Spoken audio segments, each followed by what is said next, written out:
Coba seru di sini Vini saya akan bahas. Ternyata Dr. Vegapunk sudah mempunyai proyek yang jauh lebih kuat dari Seraphim biasa.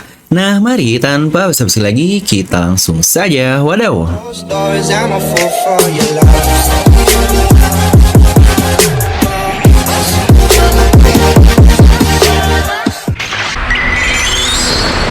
Dan seperti biasa, sebelum lanjut video ini jangan lupa untuk subscribe dan juga nyalakan bel notifikasinya ya. Karena kalian tidak akan tertinggal informasi menarik seputar One Piece hanya di channel Devil Nomi.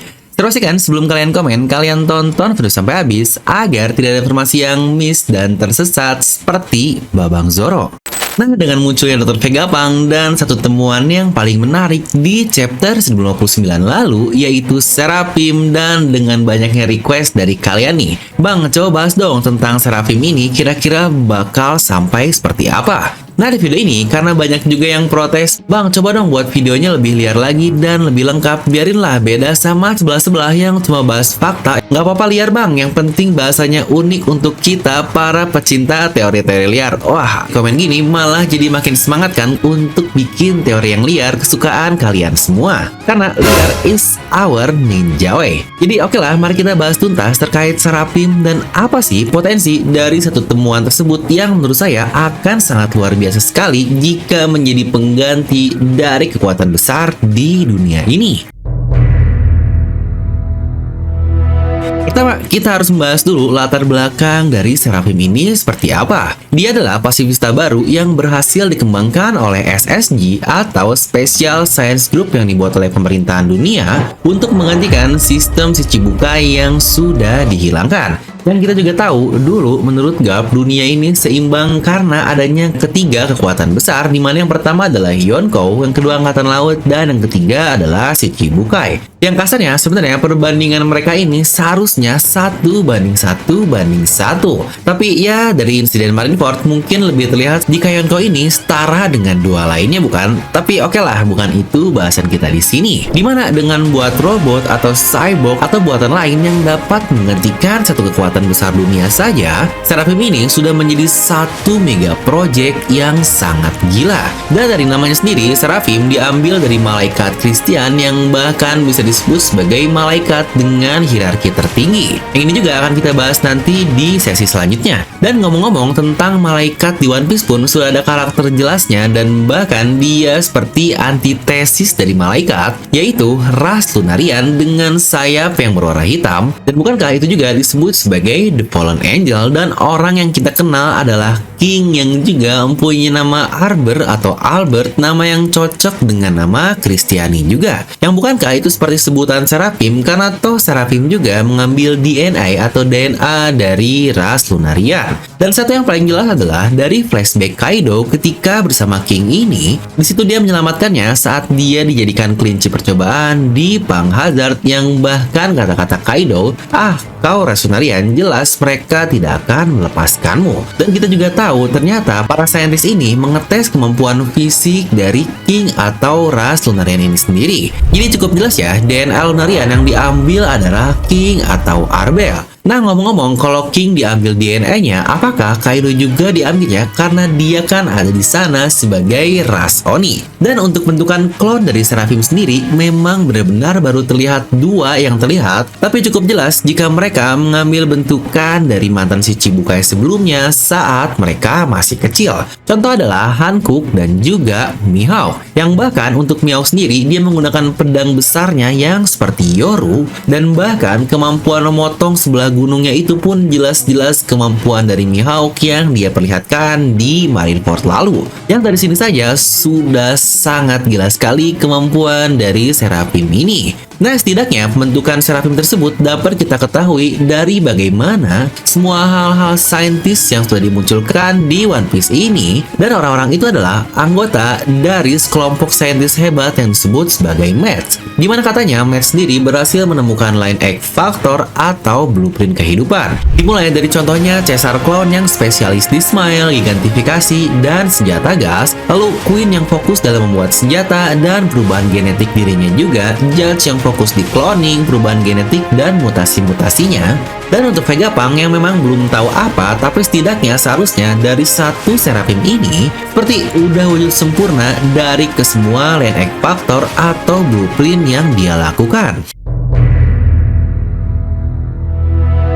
Tapi mungkin yang jadi pertanyaan adalah bagaimana mereka mendapatkan gen dari para Shichibukai muda tersebut? Apa hanya mencuri DNA dari masa dewasanya saja dan dia bisa menciptakan dari zaman zigotnya? Apa mungkin Vegapunk juga mempunyai DNA dari seseorang seperti Law dan Kurohige? Dan yang terpenting adalah bagaimana dia bisa menciptakan sosok Seraphim yang seperti manusia itu hanya dalam waktu 2 tahun dengan tubuh anak-anak yang berusia seperti 8-10 tahunan. Yang ini pun sebenarnya jawabannya sudah pernah kita lihat selama berjalannya cerita. Nah, mari kita lihat bagaimana klon dari Germa Double Six dibentuk. Dikatakan tubuh pasukan dari dewasa Germa ini, mereka ini tumbuh membutuhkan waktu selama 5 tahun. Yang berarti kurang lebih pertumbuhan masa mudanya sekitar 4-5 kali lebih cepat dari manusia normal, atau dalam 1 tahun mereka sudah berkembang sebanyak 4 tahun. Karena ingat, usia 20 tahun itu membutuhkan waktu 5 tahun untuk tumbuh di dalam mutasi dari cloningannya tersebut. Nah, lalu bagaimana dengan Seraphim ini? Dengan time skip yang kita miliki selama 2 tahun dan dengan proses cloning ala Germa, bukankah 2 tahun itu bisa membuat masa inkubasi dari cloning dengan growth rate 4 kali tadi menjadi 8-10 tahun di usia normalnya? Maka itulah yang terjadi kenapa wujud dari Seraphim seperti usia anak-anak. Nah, jadi menurut saya, bukankah sangat masuk akal jika Seraphim jauh lebih kuat dari cyborg pada umumnya? Karena mereka adalah wujud dari manusia dengan genetik yang diciptakan dengan dimutasi gen Lunarian yang entah apakah DNA buah iblisnya pun akan dimasukkan. Contohnya seperti Seraphim Hankook, dia bisa menggunakan kemampuannya juga yang walau tentu saja tidak akan 100% seperti sekuat aslinya. Dan yang jadi pertanyaan selanjutnya, toh jika dia manusia, apakah para cloning ini bisa menggunakan haki? Nah, jika benar-benar manusia, seharusnya mereka juga bisa menggunakan haki layaknya manusia normal yang lain.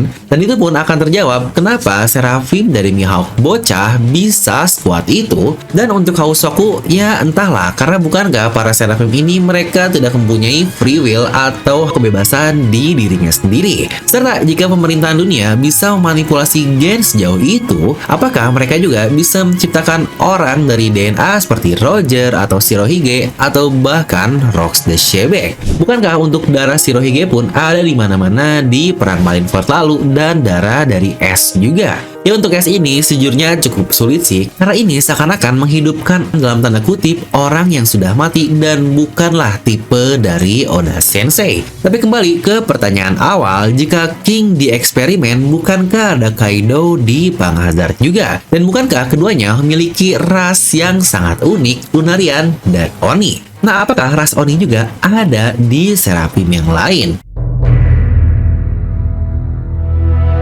Dan inilah juga yang menjadi bahasan utama kita seperti yang saya katakan di awal, di mana Seraphim ini diambil dari malaikat dengan kasta tertinggi dan mereka ada di dunia yang paling tinggi juga atau di first sphere lah seperti yang bisa kalian lihat. Dan ternyata tidak hanya ada Seraphim ini, tapi ada 2 lainnya dan itu adalah Cherubim dan Trons. Di mana ada lagi di dunia-dunia bawahnya seperti yang bisa kalian lihat ada Archangel yang cukup terkenal juga. Nah, lalu kenapa sih saya membahas hal seperti ini? Dimana kalian juga perlu ingat 3 kekuatan besar yang saya bahas tadi di awal terkait Shichibukai, Yonkou, dan Angkatan Laut. Jika ketiga hierarki tertinggi dari pasifista buatan SSJ ini membuat ketiganya, bukankah itu akan menjadi hal yang sangat-sangat mengerikan sekali? Dimana Shichibukai diambil dari ras Lunarian dan diisi oleh Shichibukai pada usia mudanya. Yang kita tahu totalnya ada 11 orang, tapi mungkin dikurang 2 lah karena sudah menjadi Yonkou seperti Kurohige dan juga Lord Buggy, yang itu pun sudah sangat gila sekali. Kita mungkin akan mendapatkan Seraphim seperti Doflamingo, Moria, Lau, dan bahkan Jinbei dengan ras Fishman-nya dengan tubuh sekeras dan segila Lunarian.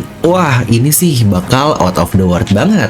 Lalu Seraphim lain atau mungkin Cherubim diisi oleh DNA Admiral dengan tambahan genetik yang mungkin dari ras kuat juga. Atau bahkan Seraphim dari Cherubim ini sudah bisa menginfuse buah iblis dari para admiral seperti contohnya lasernya Kizaru, yang mungkin di dalamnya adalah seperti magma Akainu atau es dari Kizaru, atau mungkin tanaman seperti Ryokugi yang wah jika seperti ini jika di Naruto seperti Gen Hashirama. Tapi satu yang paling gila menurut saya adalah Seraphim yang ketiga, atau mungkin namanya Trons. Dan bukankah kalau Tron tentu saja orang-orang yang berusaha mendapatkan tahta, dan jelas itu adalah para kaisar lautan atau Yonko. Dimana dari ras Oni yang dimiliki Kaido saja itu sudah menjadi satu hal yang out of the world banget. Dan Vegapunk dia bisa menciptakan cloning-cloning mutasi dari para Yonko dan dipadukan dengan ras Oni. Wah, ini bakal sangat gila banget. Dimana kita mungkin akan melihat Kaido kecil yang lebih kuat lagi, atau bahkan adanya Shanks kecil, Big Mom kecil, dan Kurohige kecil yang nggak kebayangkan bakal segila apa. Apa mungkin jangan-jangan nanti juga mereka punya Buggy kecil dan Luffy kecil juga yang wah ini bakal menjadi game changer banget buat cerita One Piece ke depannya. Dan sekarang dengan kemunculan dari Vegapunk, rahasia-rahasia akan semakin terungkap. Nah, sebelum kita tutup video ini, bukankah jika mutasi begini dengan Lunarian, apakah mungkin juga Judge ayah dari Sanji dahulu dia menggunakan DNA dari ras lain, contohnya ras Lunarian ini sendiri? Karena bukankah match itu sudah masa lalu yang sudah lama sekali menurut kata-kata Queen juga, dan dari timeline setidaknya lebih dari 35 tahun yang lalu. Yang bukankah pas jika saat itu di Punk Hazard DNA King diambil tidak hanya oleh Vegapunk juga yang dapat, tapi ilmuwan match yang lain pun dapat. Dan contohnya adalah Judge yang bahkan dari kata-kata Yonji sendiri, Judge ini seakan-akan mengkhianati dan mengambil DNA tersebut, dan akhirnya dia berikan DNA-nya kepada anak-anak Vinsmoke seperti yang kita lihat. Tapi ternyata hanya Sanji lah yang berhasil menerima DNA dari Lunarian, dimana mungkin untuk anak-anak yang lain seperti Niji mereka mendapatkan DNA dari ras lain. Untuk Niji mungkin yang masuk akal adalah ras Ming lah, karena dia bisa menciptakan listrik atau semacam elektro. Dan ngomong-ngomong tentang Lunarian, bukankah itu ada hubungan dengan api? Dan dengan api, bukankah itu adalah Babang Sanjay kita? Nah, apakah hanya Sanji lah yang berhasil menerima DNA dari ras Lunarian? Yang sejujurnya tentang hal ini pernah saya bahas di satu mega teori lain yang bahkan videonya sudah rilis sebelum ramai masalah perlunarian seperti ini. Menarik sekali. Mungkin yang penasaran kan bisa tonton di video mega teori ini ya. Nah, buat kalian juga yang suka minta teori-teori liar, coba tuliskan di kolom komentar di bawah. Kira-kira teori liar seperti apa sih yang sebenarnya kalian inginkan? Nah, dan seperti biasa, semoga kalian terhibur dengan video ini. Like aja kalian suka, dislike aja kalau nggak suka. Jangan lupa untuk subscribe dan juga share video ke teman kalian. Gue Devin pamit, and I'll see you guys next time.